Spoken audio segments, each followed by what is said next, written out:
मानव आप प्रतिदिन भगवत चरित्र श्रवण करते हैं और श्री राम कथा के इस विश्राम दिवस की पावन लीला में आज भी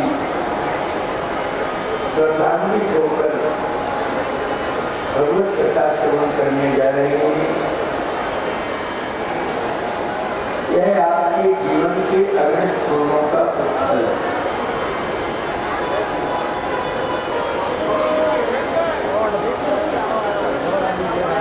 विगत देशों में मैंने विभिन्न प्रसंगों के माध्यम से आपको श्री रामचरित्र श्रवण कराया। आज के कथाक्रम में मुझे सीता कांड, सुंदर कांड, लंका कांड और उत्तर कांड से संबंधित चर्चा करनी। ये चार कांड हैं जिनमें आज आप कथा श्रवण करेंगे, जिसके माध्यम से आप बड़े सुंदर प्रसंगों को श्रवण करेंगे। ये चार ही कांड माध्यम बन रहे हैं।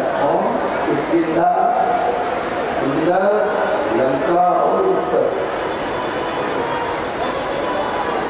अरण्य कांड में अविरल भक्ति विद्राजितायु को मिल गई।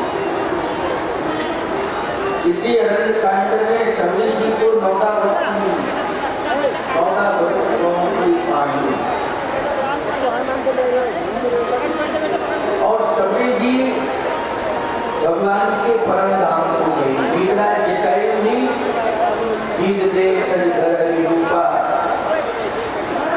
वो भी भगवान के धाम गया। हरिपुर गए परम बड़भागी। इसका मतलब है सबरी जी परम बड़भागी है, गिरिराज जी परम बड़भागी है। इन्हें भगवान का धाम मिला। जो बड़भागी होते हैं उनको भगवान का धाम मिलता है। लेकिन अभी भक्ति किष्किंधा कांड में जिसे अल्पायनी भक्ति कहते हैं, क्योंकि सबरी जी ने भगवान को प्रेरित किया है और इस प्रेरणा में उन्होंने पंपापुर का नाम भी लिया स्पष्ट रूप से। सबरी जी ने कोई बात नहीं की कि लंका जाना है, आपको रावण मारना है, राक्षसों को मारना है, ऐसा कोई चर्चा सबरी जी ने नहीं। विद्राजितायु जी ने तो कहा है दक्षिण दिश गए ऊंचाई पूरी। लेकिन सबरी जी ने तो केवल पंपापुर का नाम लिया और भगवान को रास्ता बता रही है। भगवान को रास्ता बताने वाले दो ही हैं। कौन है? बोले संतों में वाल्मीकि जी महाराज। इन्होंने भगवान को रास्ता बताया और स्पष्ट रूप से चित्रकूट धाम का नाम दिया। चित्रकूट गिरि करहु निवासो, जहाँ तुम्हारो सब भांति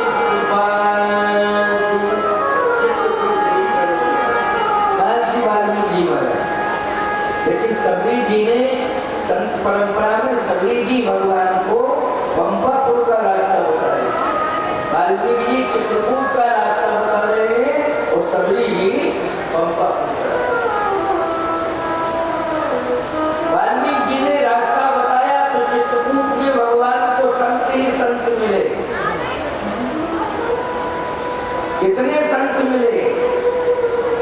देखो, संत जब रास्ता बताता है तो संत ही मिलते हैं, और दुष्ट रास्ता बताता है तो दुष्ट ही दुष्ट मिलते हैं। इसलिए वहां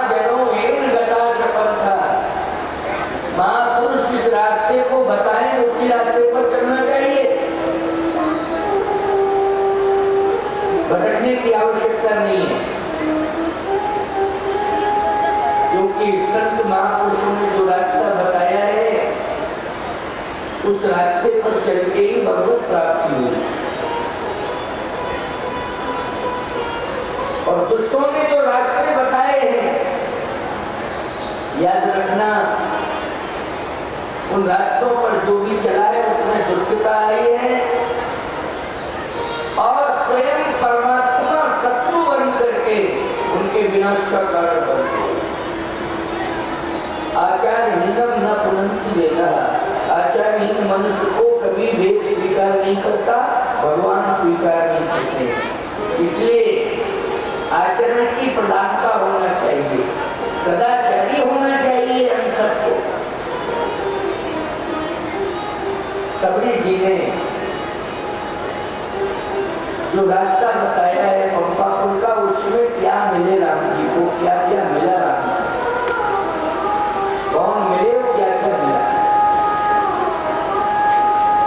और चित्रकूट का रास्ता महर्षि वाल्मीकि जी ने बताया तो भगवान राम को संत ही संत मिले।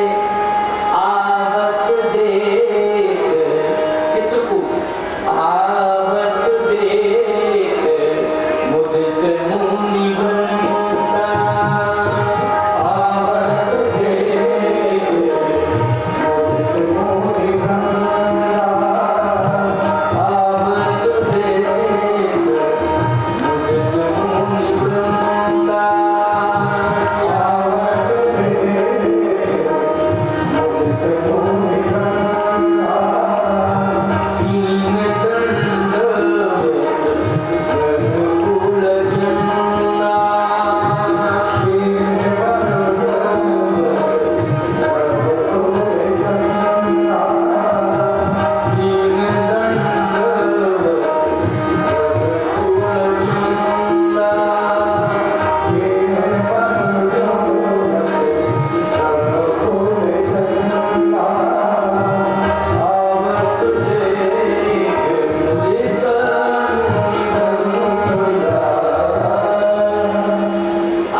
देख मुदित मुनि बंदा, चित्रकूट में भगवान को संती शंकर दिखाई दे रहे हैं। इस रास्ते से आ रहे, इस रास्ते से आ रहे, इस रास्ते से, चारों दिशाओं से संती शंकर है।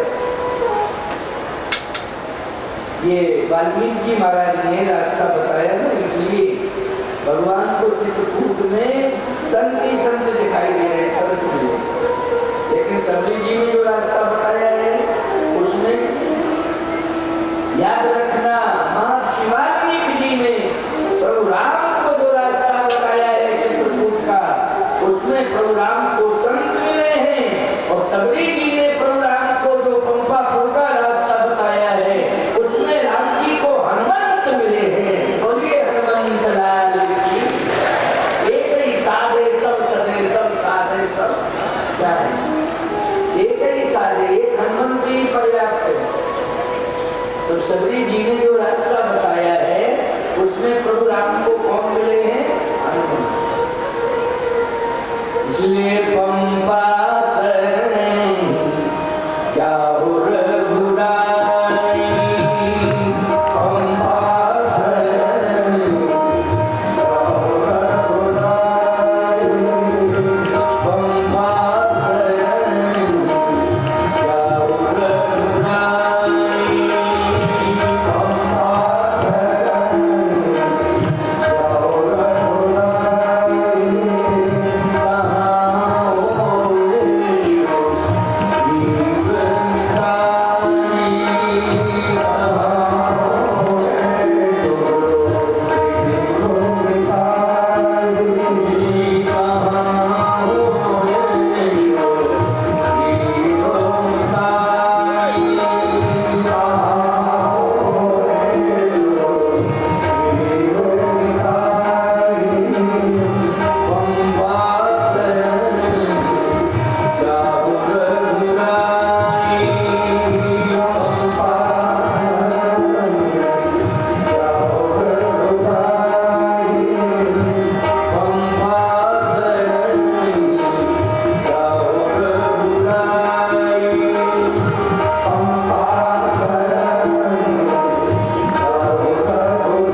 चित्रकूट में पर्वत बहुत हैं, लेकिन विशेष पर्वतों में कामद भी, चित्रकूट में कामद भी।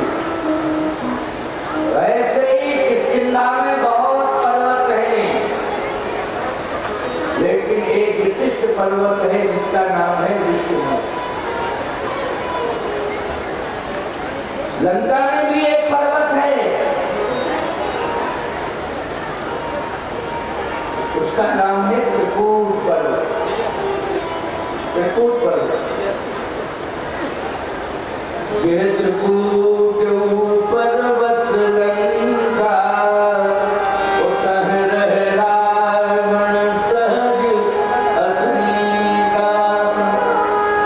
पूरी लंका त्रिकूट पर्वत पर है, त्रिकूट पर्वत पर बसी है लंका, और पंपापुर ऋषिमुख पर्वत पर बसा हुआ है। ऋषिमुख पर्वत। अब समस्या इस बात की है कि ऋषिमुख पर्वत पर सुग्रीव जी रहते हैं, ये वानरों के राजा है। एक बात आपको बतावें, सुग्रीव जी वानरों के राजा हैं और राम जी को वानरों ने राजा बनाया। तो भाई राम जी को राजा किसने बनाया? वानरों ने। अगर ये वानर भालू साथ नहीं देते तो बोलो ये राक्षस कैसे मरते? और राक्षस नहीं मरते तो राम जी राजा भी नहीं बनते। इसलिए अयोध्या वालों ने बनाया है, ये सामान्य भाव है, लेकिन विशिष्ट भाव यही है कि वानरों ने ही राजा बनाया। बोलो बनाया। इसलिए वानरों के राजा कौन है? सुग्रीव जी। ये सचिवों के सहित रहते हैं, वानर ही इनके सचिव है।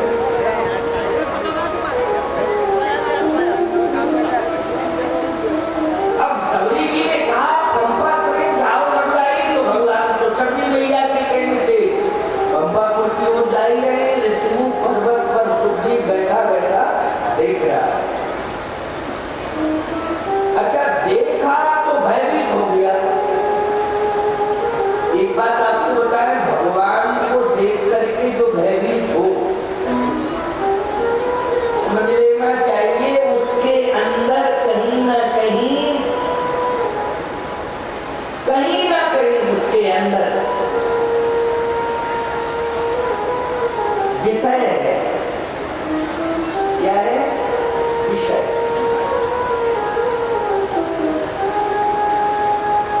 तभी तो वो भगवान से डर रहा है। विषयी व्यक्ति भगवान से डरता है, याद रखना। वो भगवान के सामने जा नहीं पाता है, वो कहता है मैं विषयी हूँ। और जब ज्यादा धक्का दिया जाता है या उससे कभी कभी धक्का लग जाता है, क्योंकि परिस्थितियां कभी धकेल देती है ना, तो जब परिस्थितियां धकेल देती है तो वो भगवान के पास पहुंचता है तो एक ही बात कहता, विषय विकार मिटाओ। एक ही बात वो कहता है, विषय विकार मिटाओ। संकट की हे प्रभु, मैं आपकी शरण में आ गया हूँ, परिस्थितियों ने धक्का दे करके भेजा है, तो कहता है विषय विकार मिटाओ। सुग्रीव जी के अंदर विषय है। देखो जो विषयी व्यक्ति होता है वो दो पर बहुत आकर्षित रहता है, एक तो नारी पर और दूसरा संपत्ति पर। वो दो से बहुत प्रभावित रहता है, नारी और संपत्ति। और सुग्रीव जी क्या चाह रहे हैं कि मुझे नारी मिल जाए और संपत्ति मिल जाए। और एक बात आपको बता दें, जिसके हृदय में विषय नहीं होता है, दूर हो गया है, विषयों से दूर हो गया है, वो न नारी मांगता है न संपत्ति मांगता है, वो तो भगवान की भक्ति मांगता है कि मुझे केवल भक्ति दीजिए, भक्ति दीजिए।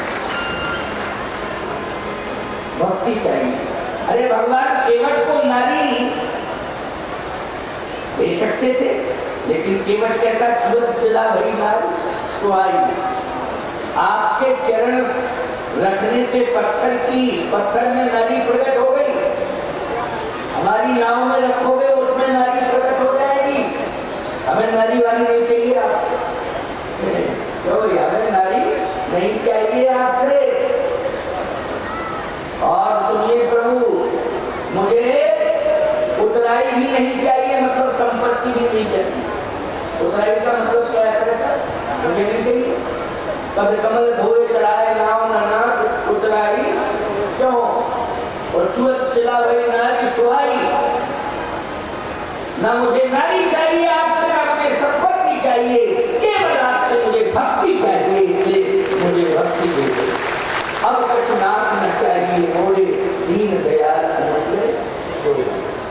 सोचो जरा विचारवान सोचाओ, केवल मांगी है तो भक्ति मांगी केवल से, और गिरिराज जटाई में भी भक्ति मांगी।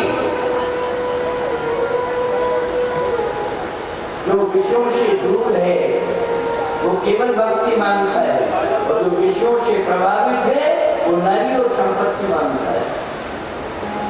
3 प्रकार के जीव बताए गए हैं।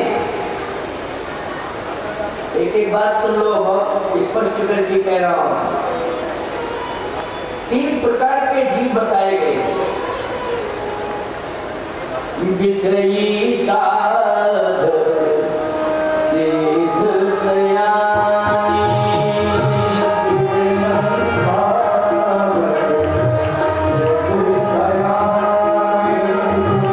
विषयी साध सिद्ध सयानी,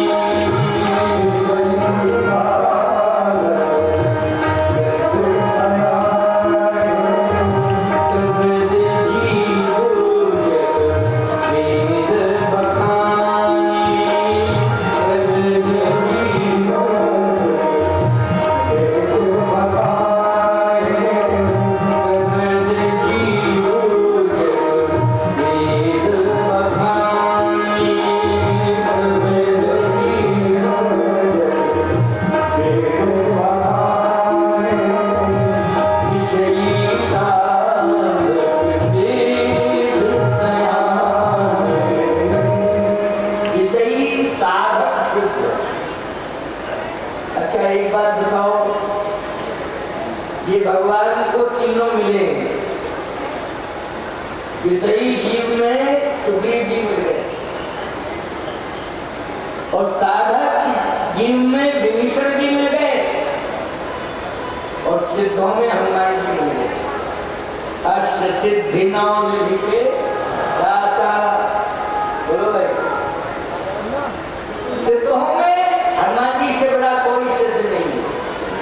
चाहे कोई कितनी भी बड़ी बातें करे, लेकिन हनुमान जी से बड़ा कोई सिद्ध नहीं है, और विभीषण से बड़ा कोई साधक नहीं है।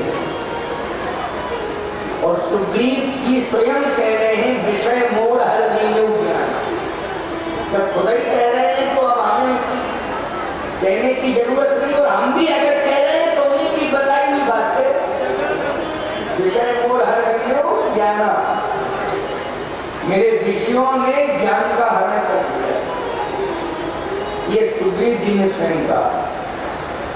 वही सुग्रीव जी जो नारी और संपत्ति चाहते हैं, वही विष्णु पर्वत पर रह रहे हैं, और नारी और संपत्ति के कारण ही रह रहे हैं। नहीं तो पंपापुर के महलों में भी रह सकते थे, ऐसी कोई बात नहीं, रह सकते थे।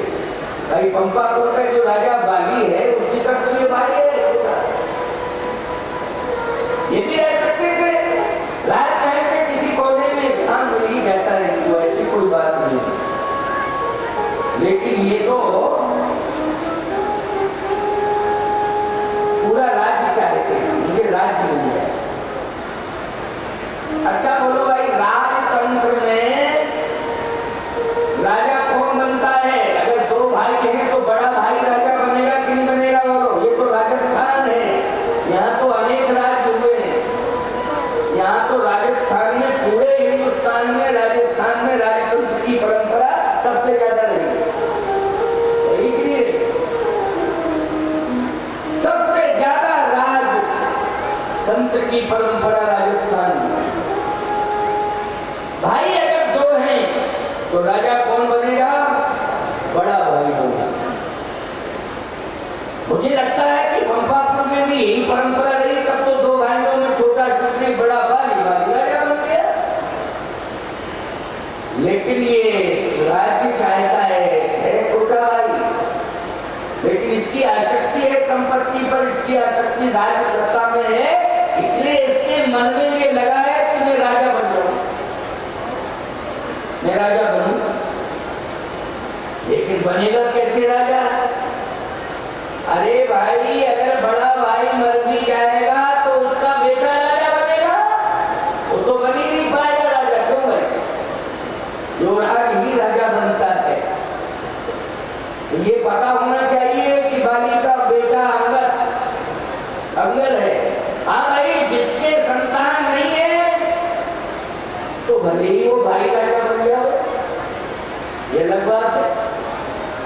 लेकिन अगर संतान है तो बोलो पिता के मरने के बाद पिता की संपूर्ण संपत्ति का मालिक कौन होता है? पुत्र होता है।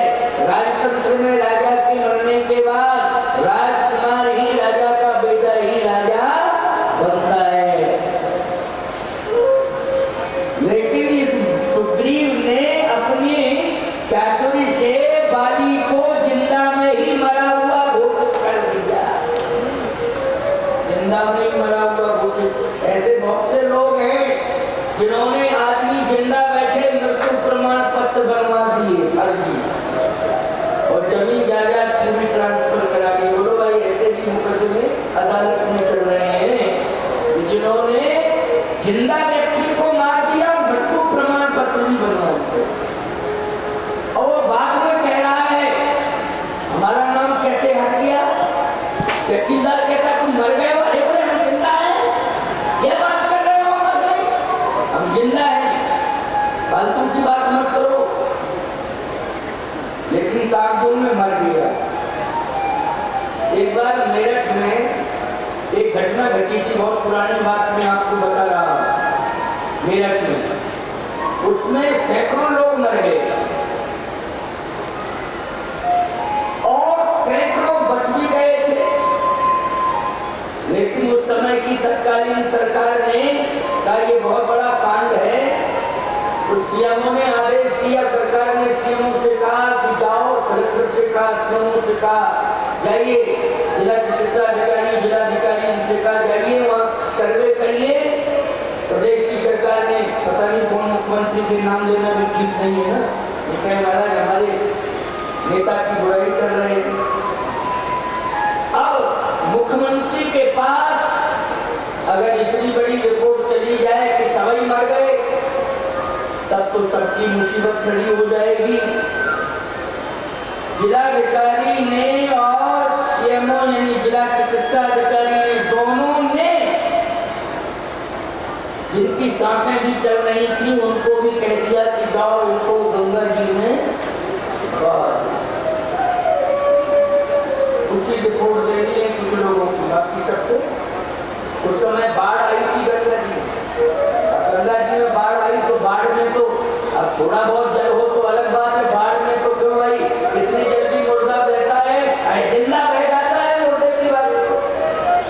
लेकिन जिस समय सुई पर उठा रहे थे तो जो जिंदा थे वो कहने लगे कि हम जिंदा हैं, हमको मत ले जाओ, हम जिंदा हैं, हमें अस्पताल ले जाओ।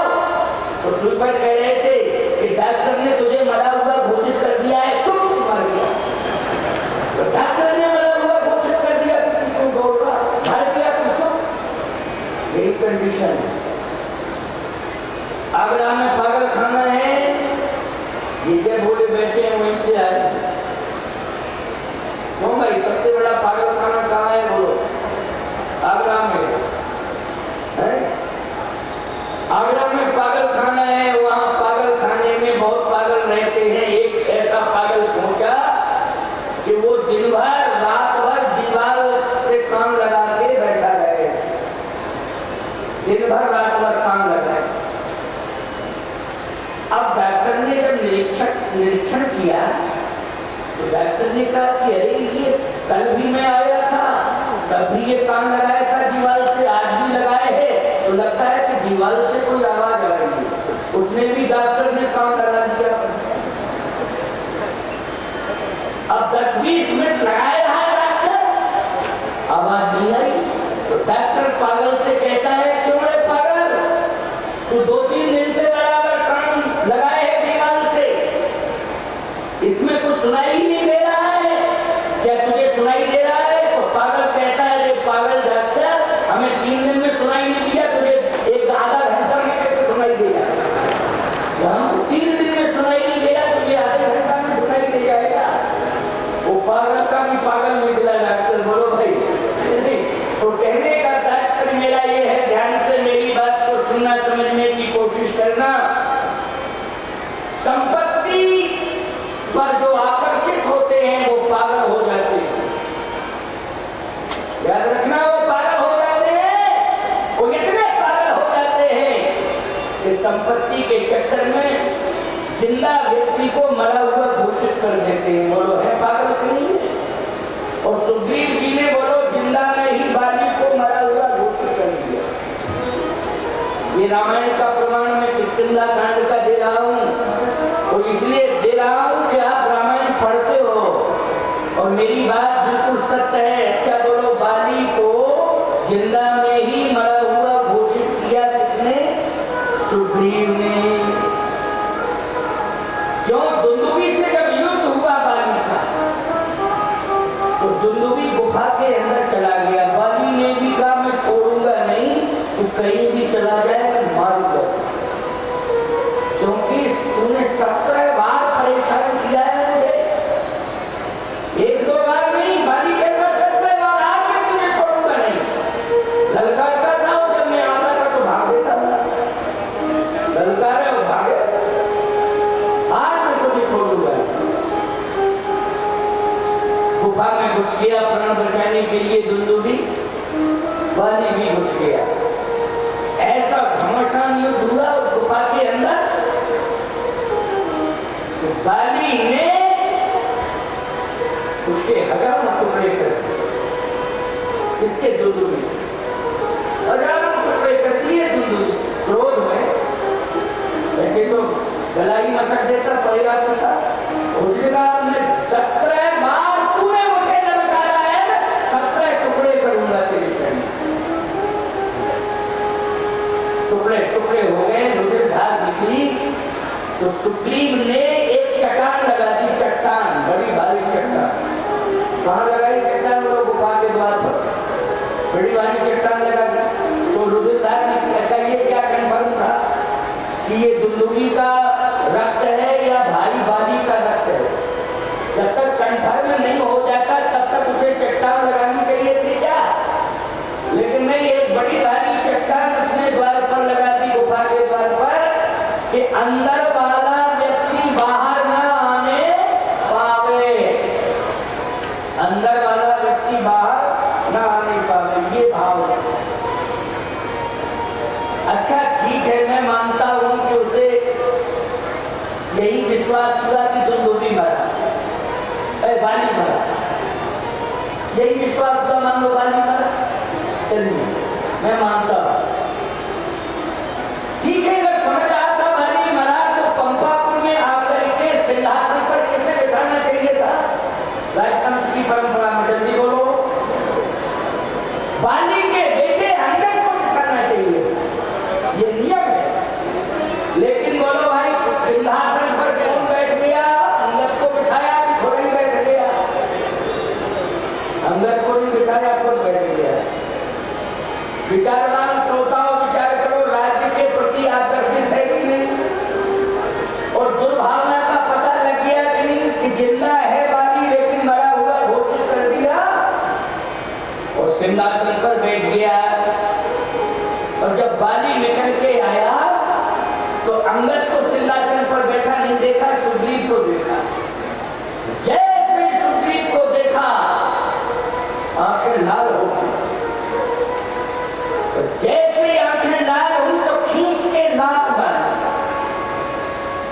इसने बाली ने सुगली की और जैसे लात मारी तो भागने में एक्सपर्ट है, अगर भागता नहीं था तो मर ही जाता सुगली, लेकिन एक लात लगी और भागा और पीछा तो किया बाली ने, लेकिन भागने में एक्सपर्ट सुगली था तो भाग ही गया और इतना भागा कि भगवान से कहता सकल भुवन में फिरे विहार ऋतु संग मोहि मार से अति भारी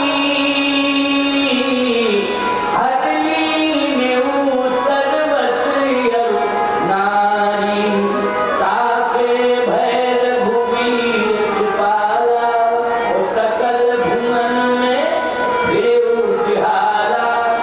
भगवान ने कहा तुम सिंहासन पर क्यों बैठ गए? तुम्हें सिंहासन पर नहीं बैठना चाहिए था, गलती तुम्हारी है। तो सुग्रीव झूठ बोल गया। क्या कहता है? मंत्र पुर देखा विनसाई, दीने उदार मोह बजाई। हम नहीं बैठना चाहते थे, मंत्रियों ने जबरदस्ती बिठा दिया। बोलो भाई झूठ भी बोल गया, मैं बैठना नहीं चाहता था, जबरदस्ती बिठा दिया मंत्रियों ने। अच्छा बोलो, विषयी व्यक्ति की सबसे खतरनाक आदत है ज्यादा झूठ बोलने और बात बात पर बदले, बात बात पर बदले, बात बदले, दल बदले। याद रखना वो सत्ता का लालच है, जो दल बदले। आपके यहाँ राजनीति में सांसद को लोकसभा सदस्य कहते हैं और विधायक को एमएलए भी कहते होंगे। एमएलए कहते हैं। हाँ चलो, बहुत अच्छी बात है। सांसद, एमएलए, मंत्री, ये सब सत्ता से जुड़े हुए सम्मानजनक पद है। लेकिन एमएलए का एक बार क्या हुआ कि एक राज्य में मैं गया, राज्य का नाम नहीं दूंगा, तो राज्य का नाम नहीं तो क्लियर हो जाएगा। मैं गया एक राज्य में कथा करने, संयोग की बात थी कि एमएलए के घर में ही ठहरा दिया मुझे। अब एमएलए के घर में जब मैं ठहरा तो एमएलए साहब इतने जुड़ गए मुझसे कि वो मेरे साथ ही स्नान करें, मेरे साथ ही भोजन करें। बड़ा अच्छा फार्म हाउस था उनका, खुले में स्नान। हमारी भी आदत, हमने का बहुत अच्छा आनंद है बच्चों के बीच में है कि बाथरूम तो तब यूज करना चाहिए जब विकल्प अच्छा ना हो, है ना। जब विकल्प बहुत अच्छा है, बगीचा है, सुंदर वहाँ पर जल की व्यवस्था है, छाया भी है, तो क्या कहना। हम तो महात्मा ठहरे। पहले तो ज्यादातर हम कहीं भी ठहरे 2-3 किलोमीटर दूर जाके स्नान करते थे। बगीचा कहाँ है, कुआं कहाँ है, ये तलाशते थे। 2-3 किलोमीटर जाकर स्नान करते। पुराने समय की बात होता है, लेकिन अब तो क्या बताएं आपको, इतने ज्यादा सुख संसाधन हो गए हैं कि पूरा शरीर ही बर्बाद कर दिया है सुख संसाधन। पूरा शरीर जो है बीमार कर दिया। वैसे मैं स्वस्थ हूँ क्योंकि कुछ ऐसा योग प्राणायाम करता रहता हूँ, घंटे 2 घंटे, उससे ऊर्जा बनी रहती है और चैतन्यता आती रहती। लेकिन सही बात तो यह है कि इतने ज्यादा सुख संसाधन मिल गए हैं, सभी को मिल गए हैं, किसान भी उतना श्रम नहीं कर रहा है। क्यों? पहले किसान देसी में रहता था, एसी में रहता है, एसी में रहता है, पहले देसी में रहता था। इसलिए किसान जितना मेहनती था, जितना शक्तिशाली था, जितना ताकतवर था, उतना नहीं रह गया। और बूढ़े तो आज भी ताकतवर है, आज के नौजवान तो शक्तिहीन ही हो गए। डायरेक्ट बचपन से बुढ़ापे का प्रमोशन, जवानी हजम, इतना बड़ा प्रमोशन कर लिया है नौजवान, जवानी हजम हो गई। ये जवानी तुम्हारी किसने ली है?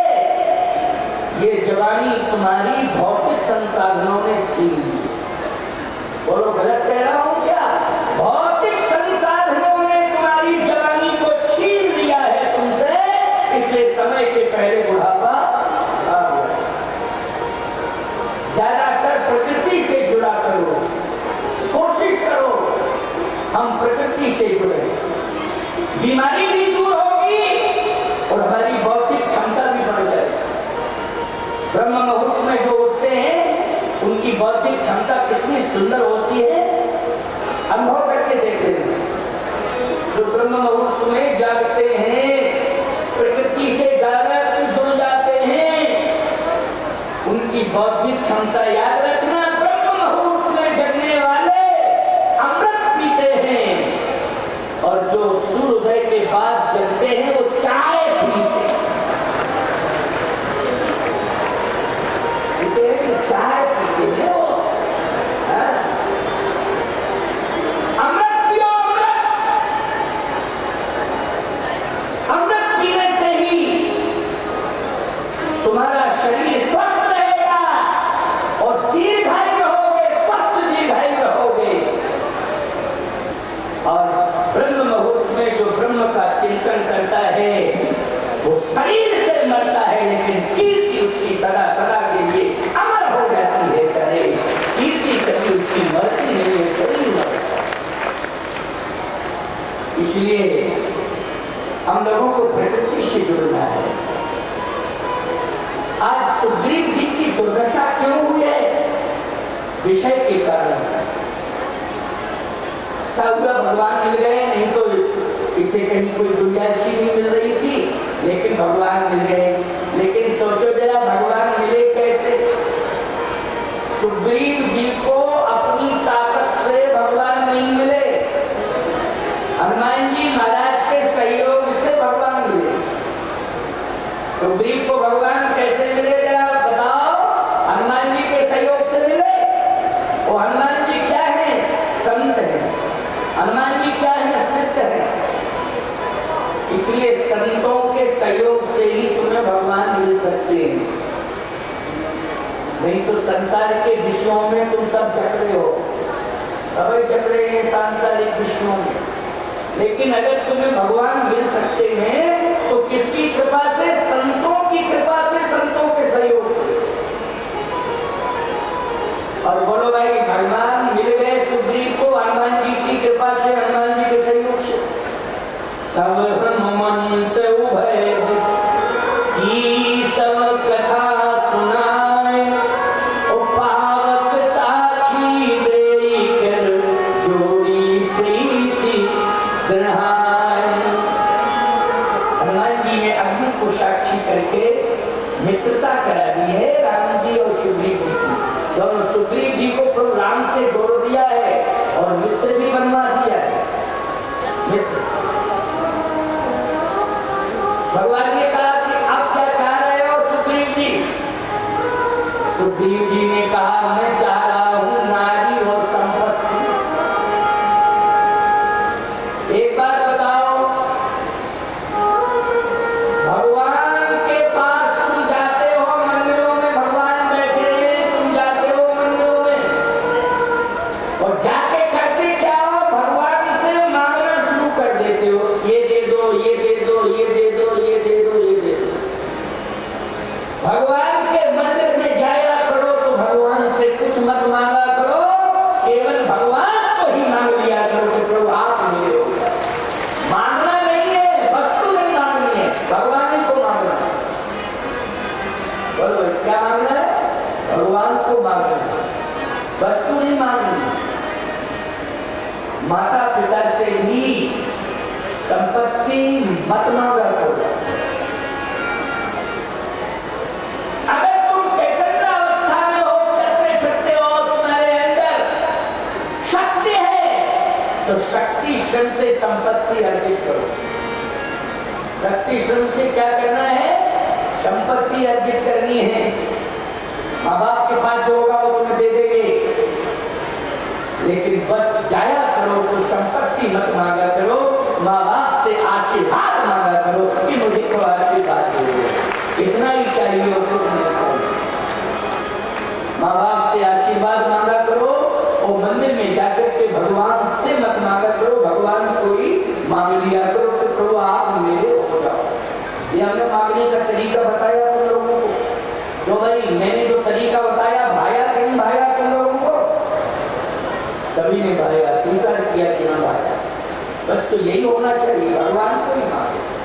अगर सुग्रीव जी को भगवान राम मिल गए थे हनुमान जी के सहयोग से, तो नारी और संपत्ति नहीं मांगनी चाहिए थी, बस यही कहना चाहिए था आप मिल गए, आप मेरे हो गए, बस यही मेरी सफलता है। अच्छा, फिर भगवान जो कमी होती उसकी पूर्ति कौन करते? भगवान करते। उसकी पूर्ति तो भगवान करते। लेकिन सुग्रीव ने भगवान को पाके भगवान से मांगा क्या? नारी और संपत्ति। लेकिन दोनों बाली के अंदर में, हर लीडर सर्वस्व और नारी, तो दोनों ही बाली के अंदर में, नारी भी बाली के अंदर में और संपत्ति भी बाली के अंदर में। अच्छा, जिंदा में बाली देगा, मरने के बाद भले ले लो, जिंदा में तो नहीं दे सकता हो। क्यों भाई दे सकता है जिंदा में?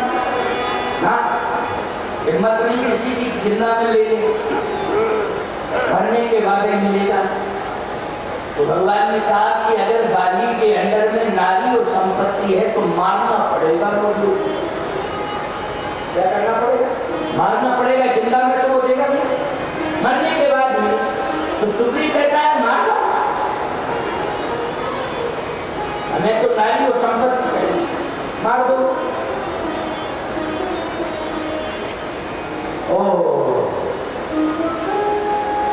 यद्यपि बाली के कर्मों के कारण ही भगवान ने उसे मारा है,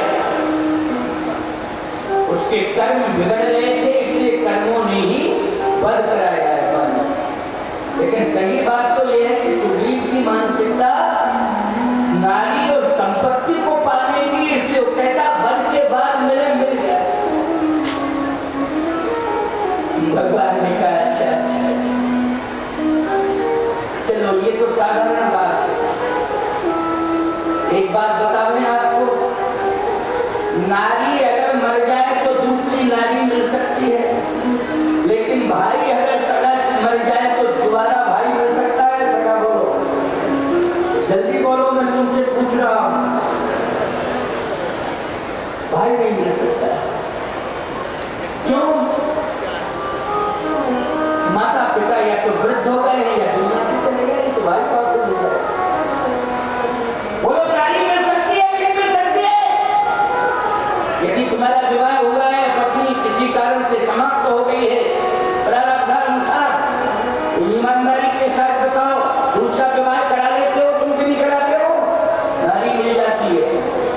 संपत्ति चली जाती है तो संपत्ति मिल जाती है। मेहनत करिए, संपत्ति आ जाएगी। लेकिन भाई अगर चला गया, बोलो, मैं आपसे पूछना चाहता हूं, भाई चला गया तो वो भाई तो नहीं मिलेगा, वो नहीं मिलेगा भाई। यहाँ इस पंपापुर में, एक किस्किंधा में, ये दो भाइयों का विवाद और संपत्ति को लेकर के ही विवाद हुआ है। क्या अगर सिंहासन पर नहीं बैठता सुग्रीव तो शायद बाली जो है इस तरह से निष्कासित नहीं करता सुग्रीव, लेकिन इसलिए किया है निष्कासित कि तूने मेरी अनुपस्थिति में, मैं जिंदा बैठा हूं, बस मैं युद्ध करने चला गया तो सिंहासन पर बैठ गया। संपत्ति का विवाद। भगवान ने कहा कि सुग्रीव, तुम्हें नारी और संपत्ति चाहिए, लेकिन मुझे न्याय चाहिए। मुझे क्या चाहिए? न्याय चाहिए। भगवान नारी और संपत्ति से विशेष प्रभावित नहीं होते हैं, भगवान तो न्याय से प्रभावित होते हैं। बाली ने अन्याय किया है, केवल तेरे साथ किया है अन्याय कि नारी और संपत्ति छीन ली, यही पर्याप्त नहीं है प्रभु।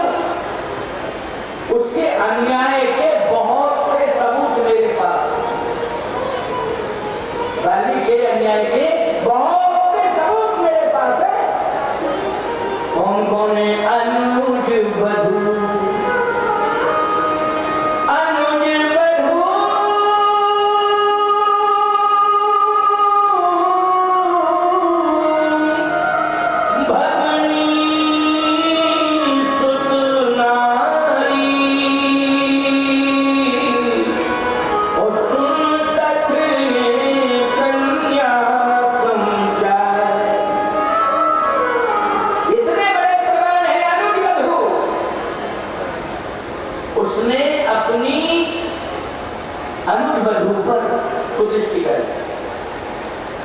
अनुज बधू मानी छोटे भाई की पत्नी, जिसका नाम था रोमा। क्या नाम था? रोमा। सुग्रीव की पत्नी का नाम है रोमा। अनुज बधू पर कुदृष्टि डाली, एक प्रमाण ये। दूसरा प्रमाण है भगनी, बहन पर कुदृष्टि डाली। तीसरा प्रमाण सुतनारी, पुत्र बधू पर भी कुदृष्टि डाली। सुन सखे कन्या, एक भाव ये भी कन्या के समान है, लेकिन कन्या पर भी कुदृष्टि डाली। इसलिए नहीं कुदृष्टि तिलोकत जोई, होता है बधे कछु पाप न हो। मैं न्याय चाहता हूं और इस अन्यायी का मैं वध करूंगा। केवल संपत्ति और पत्नी के कारण नहीं, बहुत से प्रमाण है मेरे पास। अन्याय की पराकाष्ठा पर पहुंचा है ये वचन। इसलिए बाली, मैं तुझे पहले मारूंगा, रावण को बाद में मारूंगा।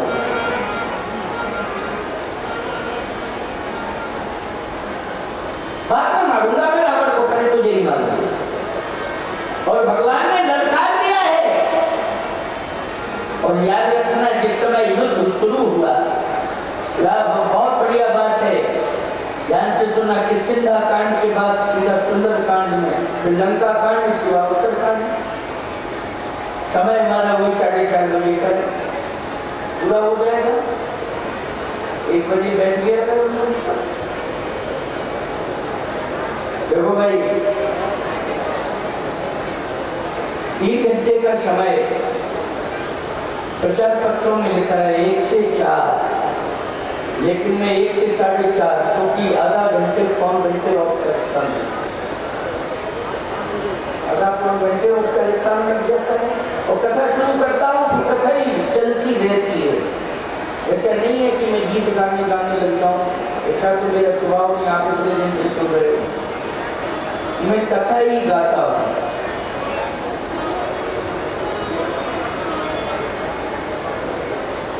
जिस समय युद्ध हुआ तो सुग्रीव जी और बाली, ये दोनों आमने सामने युद्ध कर रहे हैं और भगवान देख रहे हैं। भगवान देख रहे हैं। भूमि नाना विधि भई लड़ाई, विकट देखई रघुराई। बहु छल बल सुग्रीव कर, ये हारा भय मारा बाली राम तमो, हृदय माझ सरुता। भगवान ने ऐसा बाण छोड़ा कि हृदय को विदीर्ण करने लगा। वो भगवान का बाण बाली के हृदय को विदीर्ण कर रहा है। वक्षस्थल को विदीर्ण कर दिया और आहत होकर के, बाण से आहत होकर के बाली धरती पर गिर गया। यह भगवान के बाण की ताकत। अब जैसे ही धरती पर गिरा तो कहता है, सुग्रीव, तुमने मुझे धराशायी नहीं किया है, लेकिन यदि कोई बलवान है जिसने मेरे हृदय में बाण दिया है, तो उसने पीछे वार किया है। वो वीरता नहीं है। कभी भी युद्ध में पीछे से वार नहीं करना चाहिए, वार आगे से करना चाहिए। लेकिन जिसने भी वार दिया है, उसने पीछे से वार किया है। तो पीछे से वार किया है तो आवाज आई कि बाण पीठ में लगना चाहिए था, लेकिन तेरे हृदय में बाण लगा है, तो आगे से ही तो वार किया है। क्यों भाई? पीछे से किया होता तो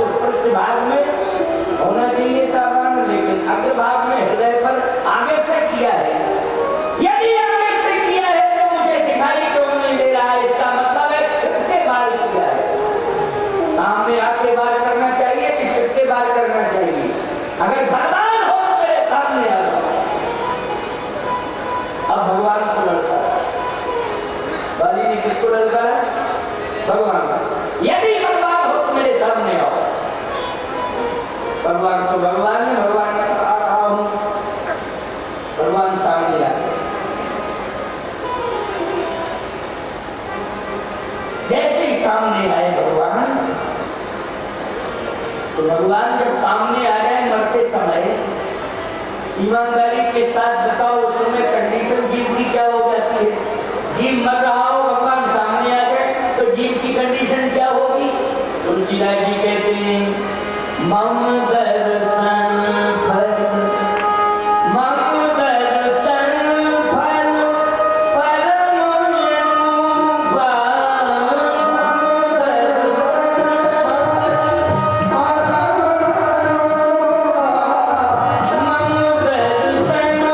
फल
भगवान ने कहा मैं आ गया हूं, मैं भी बांट दिया। बाली ने कहा क्यों? इसलिए कि मुझे शत्रु माना और मेरे भाई सुग्रीव को मित्र माना है। इसका मतलब है कि आप में ब्रह्मत्व नहीं है। ब्रह्म की दृष्टि में न कोई शत्रु है न कोई मित्र है। ये शत्रु मित्र दुख सुख जग माही, माया कृत परमारथ नहीं। बोलो भाई, माया कृत परमारथ नहीं, शत्रु मित्र दुख सुख जग माही। लेकिन आपको देख करके मुझमें ऊर्जा आ गई है और मेरा हृदय परिवर्तित हो रहा है, तो इसका मतलब है कि आप सामान्य जीव नहीं है, ब्रह्म जीव। क्योंकि हृदय में परिवर्तन आया देख करके। लेकिन काम जो है ब्रह्म वाला नहीं किया है, काम तो जीव वाला किया है। क्योंकि मुझे किस तरह से आपने शत्रु समझा है मैं खुद नहीं समझ पा रहा हूं। कौन से पाप मैंने किए जिसके कारण मुझे शत्रु मारे? और यदि बलवान थे तो ब्रह्म तो इतना शक्तिशाली है कि प्रकृति विलास सृष्टि है। कैसा ब्रह्म है तू? प्रकृति विलास सृष्टि है कोई। क्या जरूरत थी कि बाण छोड़ने की? कोई आवश्यकता नहीं। भगवान ने कहा और बताओ, यदि बलवान थे तो सामने आके मारना चाहिए था, और यदि मुझे शत्रु समझा है तो उसका स्पष्टीकरण दो कि मैं शत्रु कैसे हुआ, कहां से आए हो? मैंने तो ये सुना है क्योंकि मेरी पत्नी ने बताया।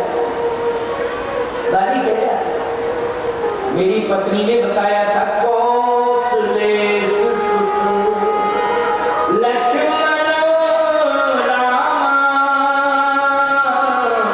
काल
हूं, लेकिन सही बताओ दशरथ नंदन, क्या मैंने कभी अयोध्या राज्य पर आक्रमण किया? अगर अयोध्या से आए हो, कौशलपुरी से आए हो, तो कभी भी मैंने कौशलपुरी पर आक्रमण किया? फिर क्यों मुझे शत्रु माना? भगवान ने कहा नहीं नहीं, तुमने कौशलपुरी पर आक्रमण नहीं किया। अरे मैंने ये भी सुना है कि आवाज, दूसरी आवाज सुनी, वो भी मेरे कानों तक पहुंची कि हाँ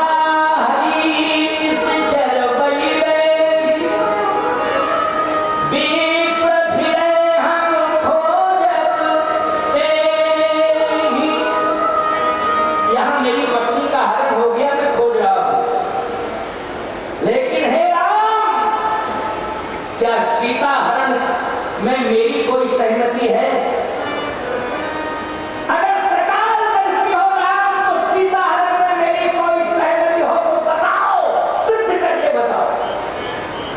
भगवान ने कहा सीता हरण में तुम्हारी कोई सहमति नहीं, तो फिर शत्रु क्यों मारना?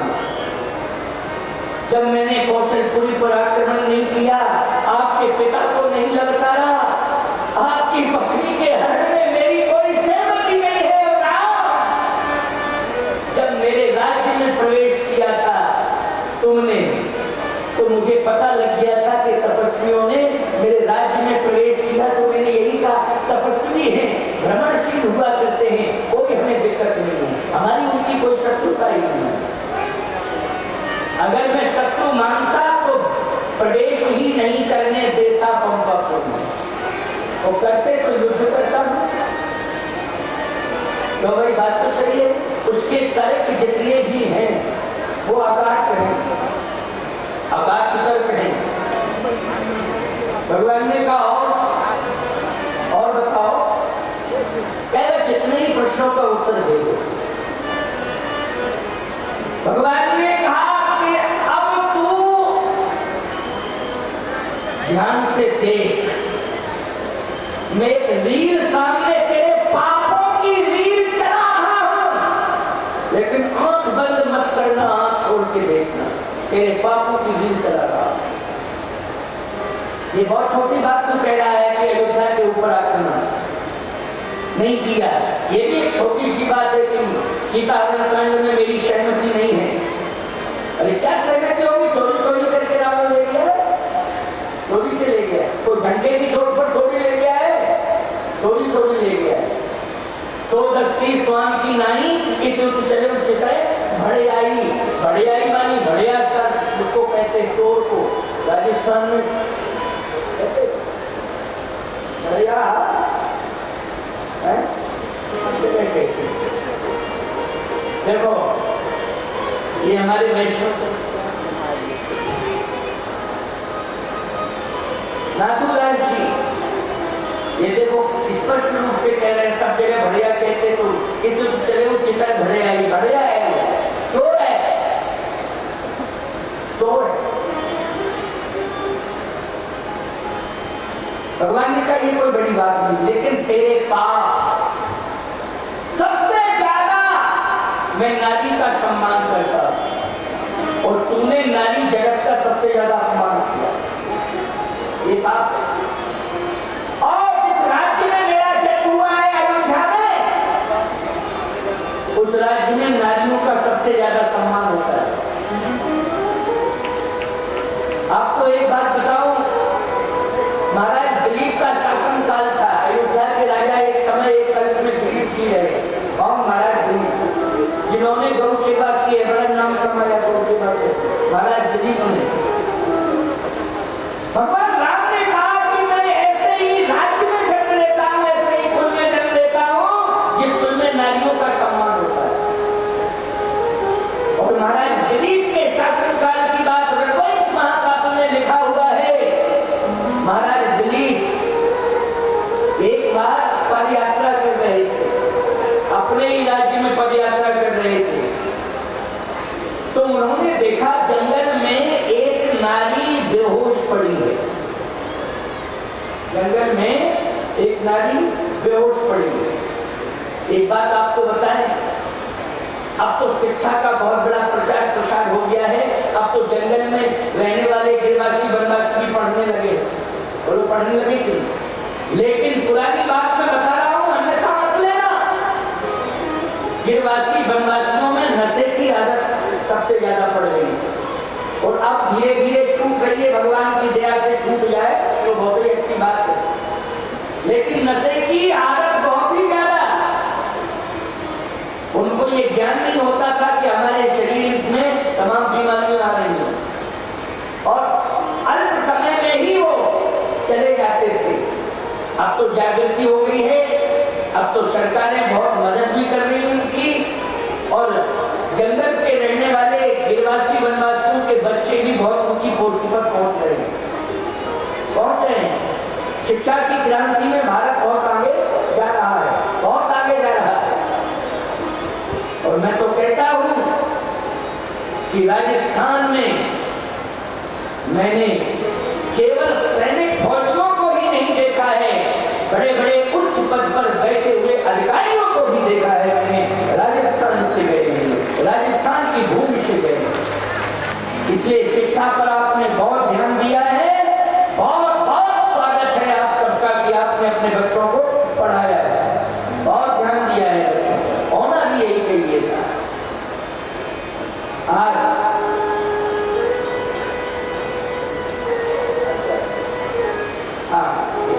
हमारे चमत्कारी हनुमान लक्ष्मण दर्शी पधारे हैं श्री मोहन बाबा, बड़े अच्छे महात्मा हैं, वो सम्मान करना चाहते हैं।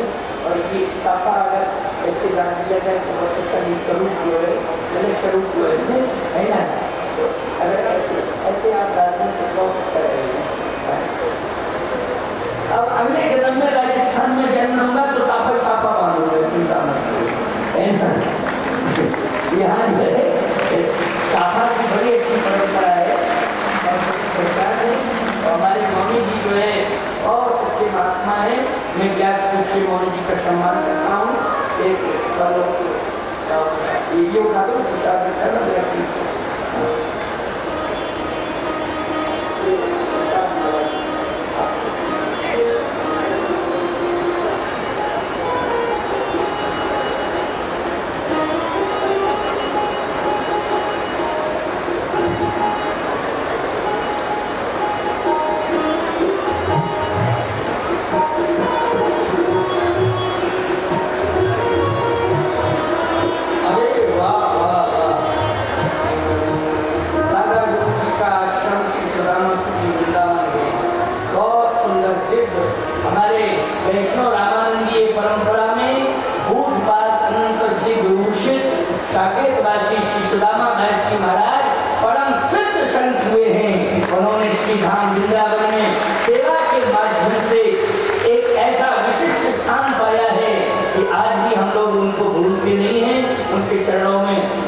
तो मैं भगवान से प्रार्थना करूंगा हनुमान जी से कि समय देख लूंगा मैं जून में कौन सा समय मेरे पास है।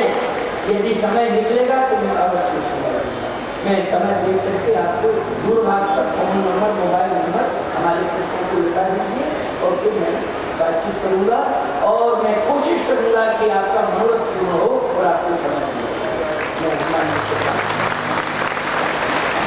हमारे नंबर मिले मौनी जी का और अब मौनी जी के नंबर से मौनी जी किसी का नंबर दे दें नहीं बातें नहीं हो पाएगी, सामने तो लेकर के बात हो जाती है, कैसे बात होगी। इसलिए किसी भक्त का नंबर, विशेष आश्रम का सेवादार हो, उसका नंबर दे दिया जाए तो मैं अवश्य ही प्रयास करूंगा, क्योंकि संतों से तो मैं बहुत प्रभावित रहता हूँ और संतों को कभी मना भी नहीं करता हूँ। हमारे श्रीमान शोभानंद भारती जी मौनी बाबा, इन्होंने बहुत बार अपने भक्तों से फोन कराया, तो इन तिथियों में कई जगह के कार्यक्रम थे, बहुत कार्यक्रम थे इन तारीखों के। तारीखें चूंकि बदली नहीं जा सकती थी तो निश्चित हो गई थी, लेकिन इन्हीं तारीखों के अन्य कार्यक्रम भी थे। लेकिन मैंने जिस समय पहली बार दर्शन किया फतेहपुर सीकरी में और स्वयं मिलने के लिए पहुंचे, और मैं यही हिंडौन सिटी के पास में आश्रम वहीं से कथा कहके नवरात्रि में निकला था, शारदीय नवरात्रि में, तो मुझे रोका गया कि महाराज रुक जाए, उस आश्रम में व्यवस्था हुई। और जब तो मैं पहली बार देखा तो मैंने देखते ही उस समय, पहले तो संभावित तारीखें थी कि मैं कोशिश करूंगा, लेकिन जब पहली बार मैंने देखा तो जहाँ का कार्यक्रम लिया था वहीं से फोन करके कैंसिल कर दिया और मैंने कहा मैं जावली धाम में ही कथा कहूँगा, जावली धाम की यज्ञ नहीं करूँगा, वहीं पर मैंने संकल्प किया। इसलिए संतोष से मैं प्रभावित रहता हूँ।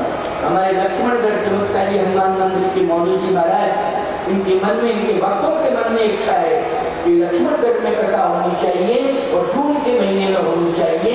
तो जून के महीने में तारीख तो मुझे देखनी पड़ेगी, क्योंकि जून में आप अपनी इच्छा से कोई तारीख लेंगे तो शायद संभव ना हो पाए, लेकिन आप तो ये स्वतंत्रता करिए कि जून के महीने में कभी भी समय, जो भी तारीख हो, स्वतंत्रता से मिल जाए, तो मैं प्रयास करूंगा। आइए मौनी जी, लगता है कि कथा की स्वीकृति लेना चाहते थे, उन्होंने मध्य में ही इस बात को कहलवाना चाहा कि सभी इस बात को, तो मेरे राम कथा के जो सुनिश्चित प्रोग्राम हैं उन प्रोग्रामों को मैं समझूंगा और उसमें से जून के महीने में लक्ष्मणगढ़ श्री चमत्कारी हनुमान जी मंदिर के लिए कौन सी तिथि सुनिश्चित की जा सकती है, इसके लिए सभी को सूचना मिल जाएगी। यूट्यूब चैनल के माध्यम से निश्चित रूप से मिल जाएगी, अवश्य मिलेगी सूचना।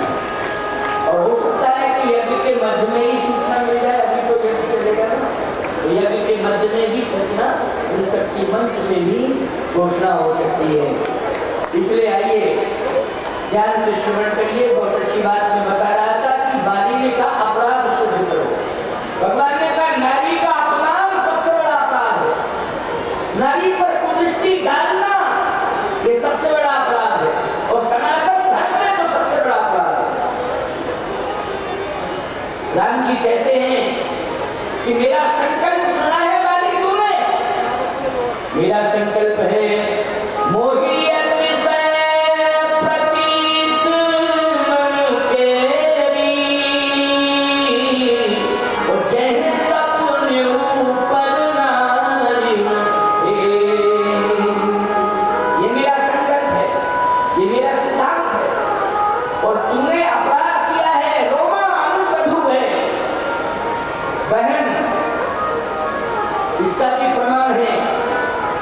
इसकी बहन का नाम था विद्युज्वाला, बाली की बहन का नाम था विद्युज्वाला, याद रखना।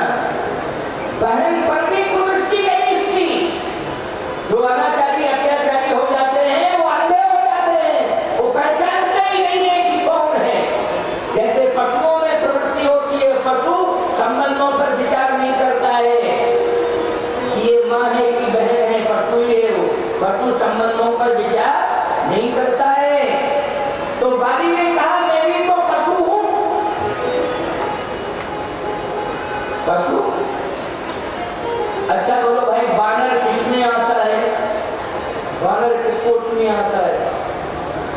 मैं पावर पशु कपी अति काम, ये सुग्रीव ने कहा है भगवान से, मैं पावर पशु कपी अति कामी।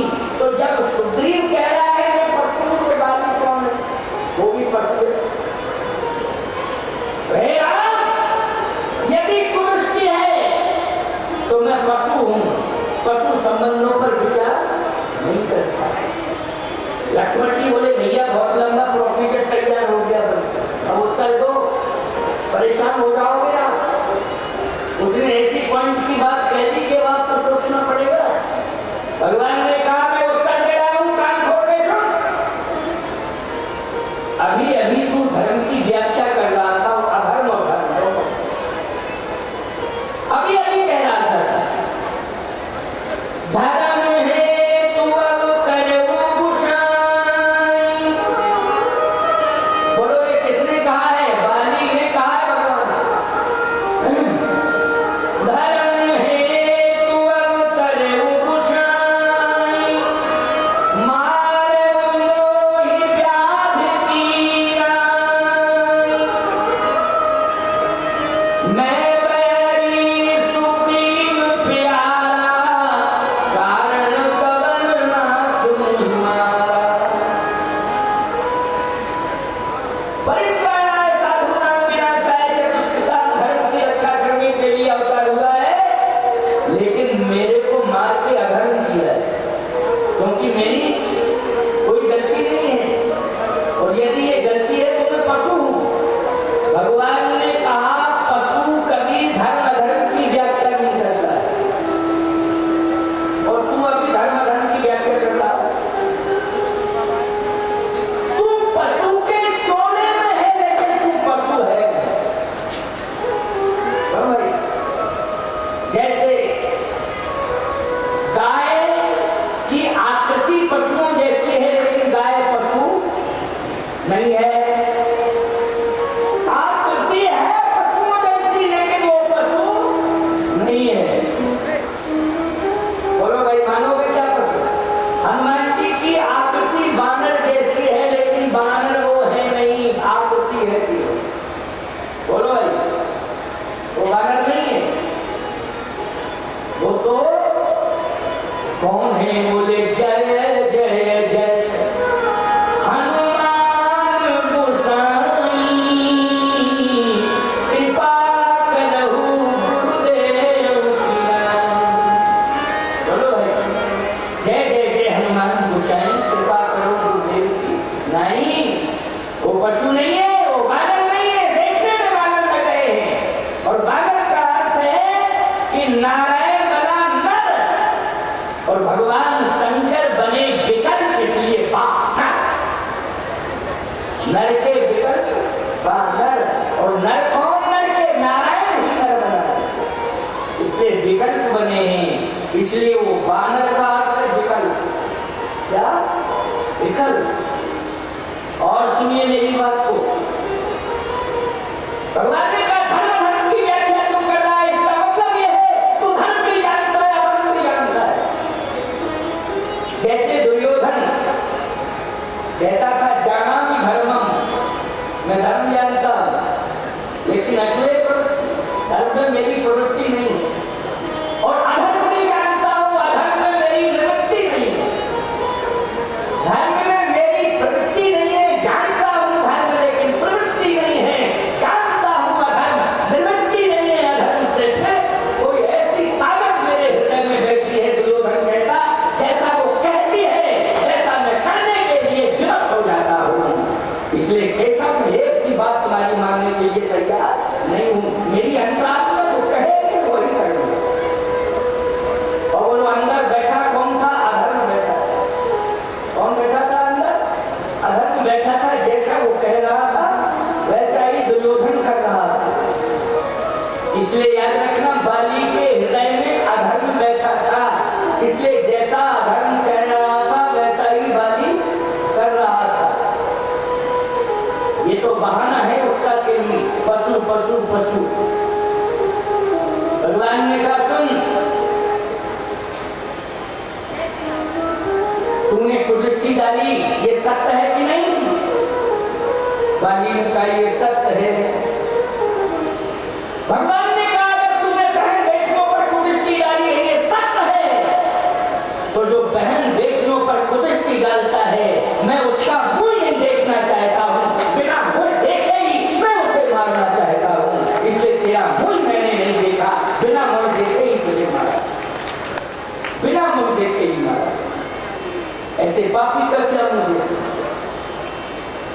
बस जैसे ही इतना सुना, चरणों में गिर पड़ा। सुनहुरा सुनहुरा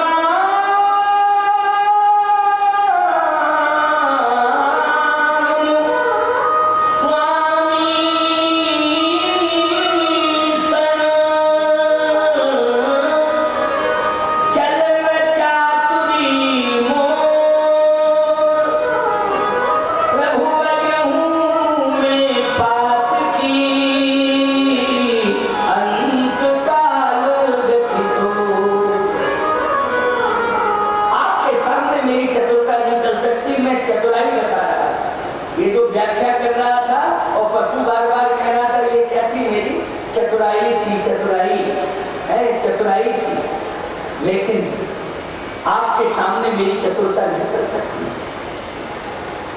आप ब्रह्म हैं, पूर्ण ब्रह्म हैं।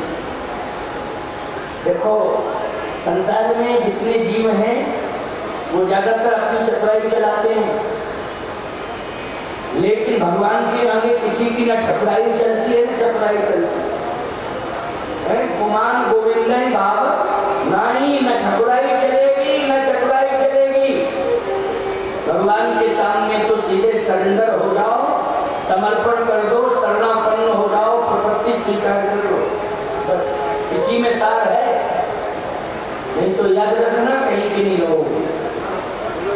एक बार तो एक अपराधी जगह के सामने चतुराई दिखाने लगा, वहां अदालत में अपराधी भाई जज ने ये कहा कि तेरे अपराध सिद्ध हो गए, तुझे फांसी की सजा मिलेगा। अपराध सिद्ध हो गए, अब तुझे फांसी की सजा दे रहा हूं, लेकिन फांसी की सजा जिससे सुनाता हूं उससे जरूर कहता हूं अंतिम इच्छा क्या है। तो भाई फांसी की सजा जिससे सुनाई जाती है, ये भी कहता अंतिम इच्छा क्या है, बता दे तेरी अंतिम इच्छा क्या है। तो उसने जज को चतुराई बता दी। उसने कहा जज साहब हमारी अंतिम इच्छा ये है कि मेरे बदले फांसी आप ही को लग जाए, हमारी अंतिम इच्छा। अब ये चतुराई है कि नहीं, बोलो है चतुराई की। लेकिन ये चतुराई चलती नहीं है। जज के सामने के अपराधी की चतुराई चल जाएगी। फांसी लगनी थी 2 महीने बाद, जज ने तुरंत कह दिया कि इसको तत्काल फांसी के फंदे में बोला। 2 महीने बाद लगनी थी,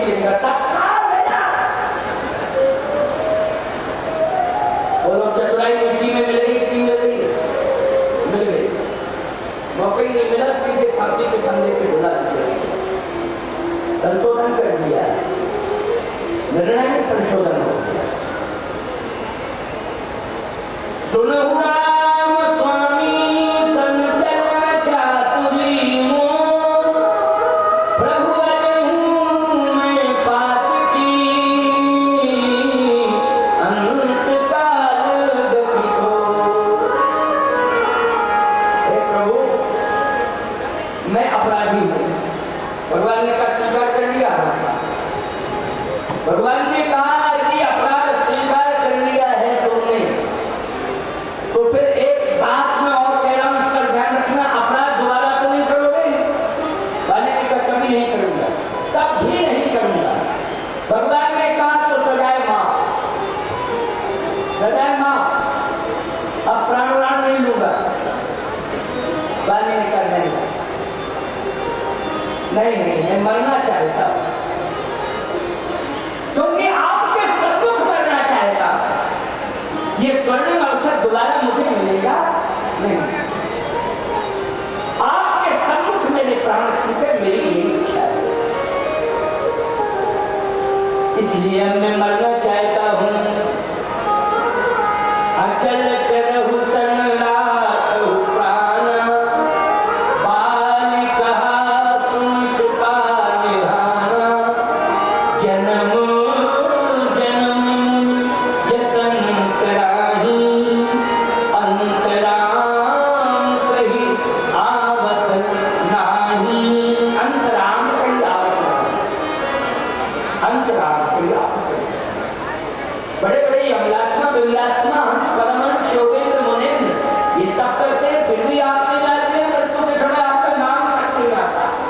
लेकिन आप मेरे सामने हैं, मैं तो मरूंगा। भगवान ने कहा तो अंतिम इच्छा क्या है ये बताओ। बाली कहता है कि मेरी अंतिम इच्छा है कि मरने के पहले मैं अपने भाई सुग्रीव को हृदय से लगा के मरूं। वाल्मीकि रामायण। मेरी अंतिम इच्छा है कि मरने के पहले मैं अपने भाई सुग्रीव को हृदय से लगा के मरूं। भगवान ने कहा ये तो बहुत सरल बात है, सुग्रीव जाओ अपने भाई के हृदय से लगो। बाली ने कहा ताकि मैं दुनिया को संदेश दे दूं कि मरा हूं तो विरोध समाप्त करके मरा। देखो मरो तो विरोध पैदा करके मत मरो, विरोध समाप्त करके मरो, तभी तो तुम्हारा मरण सुधरेगा। तो आजकल के लोग क्या बता रहे हैं, जिंदगी भर विरोध करते हैं और जब कुछ नहीं बिगाड़ पाते हैं तो मरते समय कहते बेटा हम कुछ नहीं बिगाड़ पाए लेकिन तुम इसको निपटा देना तभी आत्मा को शांति और मर कहते मर इसको बचने मत देना, खानदान नहीं बचना चाहिए तभी मेरी आत्मा को शांति मिलेगी। बोलो जिसका बीज बो के चले जाते हैं विस्फोट करके चले जाते हैं। लोग परलोक दोनों बिगाड़ दिया उन्होंने, लेकिन मरण को सुधार लो, विरोध को समाप्त करके मरो, ये संकल्प है। ये व्यासपीठ कह रही है, कथा मंच आपको आदेशित कर रहा है कि आपको विरोध समाप्त करके मरना है, विरोध समाप्त करके मरो। बाली कहता है कि मैं विरोध समाप्त करके मरना चाहता हूं और विरोध समाप्त तभी होगा जब अपने भाई को हृदय से लगा लूं, ताकि पंपापुर ही नहीं पूरी दुनिया ये देख ले कि बाली अपने भाई से विरोध समाप्त करके मरा। भगवान ने कहा सुग्रीव जाओ अपने भाई के हृदय से लग जाओ। सुग्रीव बोला दूर से नाम करवा दो प्रभु, तो कहीं पास में गए और बाहुओं में भर के बकल लिया तो दोनों ही जाएंगे मारे। हम जानते हैं भुजाओं में बड़ी ताकत, इतनी ताकत है कि एक बार पिटाई हो गई उसी में तो दुरुस्त नहीं हो पाएगा। और मरने के पहले जब हृदय से लगाएगा तो ऐसा मसल देगा कि दोनों ही जाएंगे, खुद मरेगा हमें भी मारेगा। भगवान ने कहा कि मेरे ऊपर विश्वास नहीं है, बाली में मारने की ताकत है लेकिन मुझे मेरे में जिंदा करने की ताकत है। बोलो भाई भगवान में कौन सी ताकत है? जीवित करने की ताकत। भगवान ने कहा ये अपनी ताकत दिखाएगा, फिर मैं अपनी ताकत दिखाऊंगा। डरता क्यों है? हृदय से लग गया। सुग्रीव ने कहा तो मैं लगूंगा ही नहीं कृष्ण। और लंबी लंबी मोटी मोटी भुजाएं बाली की कहा मेरे भाई आजा मैं तुझे हृदय से लगा दूं। तो भगवान को दंडवत करता प्रभु अंतिम दंडवत तक लौट के ना आते हो, इसलिए जा रहा हूँ आपको प्रणाम करके जा रहा हूँ दंडवत। अरे भगवान ने कहा डर क्यों ना, मैं तो सामने हूँ। और जैसी लंबी लंबी भुजाएं फैलाई बाली ने कहा मेरे भाई अब तो मैं प्राण त्याग रहा हूँ, अंतिम श्वास निकलने वाली है, मेरे हृदय से लग जा और मैं विरोध समाप्त करके जाना चाहता हूँ पंपापुर। और जितने भी अन्य राज्यों के लोग हैं वो सब देख लें कि भाई का विरोध समाप्त हो गया। और जैसे ही भुजाओं में भरा प्यारे हृदय से लगा दिया। बाली ने किसको, ये किसकिंदा कांड साधारण कांड नहीं है। भाई भाई किस तरह से प्रेम करो, भाई का विरोध कैसे समाप्त किया जा सकता है, इसके लिए रामायण का कौन सा कांड सुनना पड़ेगा? किसकिंदा कांड की यही विशेषता,